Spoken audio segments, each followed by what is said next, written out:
Hi, it's Curious Nika. Please subscribe if you have liked this video. Yay for another edition updates! Shenyu and Dylan Wang are getting prettier and handsome more. So we have another great news for our Dishan babies. First off, here's Shenyu.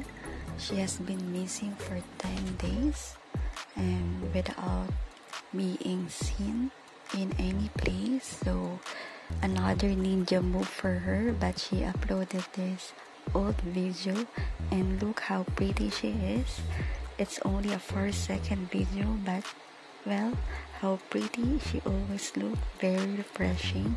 And moving on to Dylan Wang, well, he is gain another achievement for his desirable merchandise, and he is opening this another store in China and also receiving more grandiose gifts from his fans and brand endorsements. We are always proud for Dylan Wang because of his hard work, and he deserves all of this.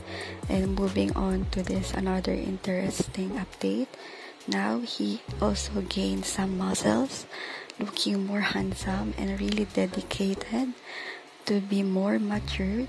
And I think he is preparing for another film to showcase his body. And of course, we also proud for Dishan to be healthier and more vibrant personalities. So that's it. Thank you all for watching. Thank you for supporting Dishan. Have a great day. Have a good weekend. Bye. Take care, everyone.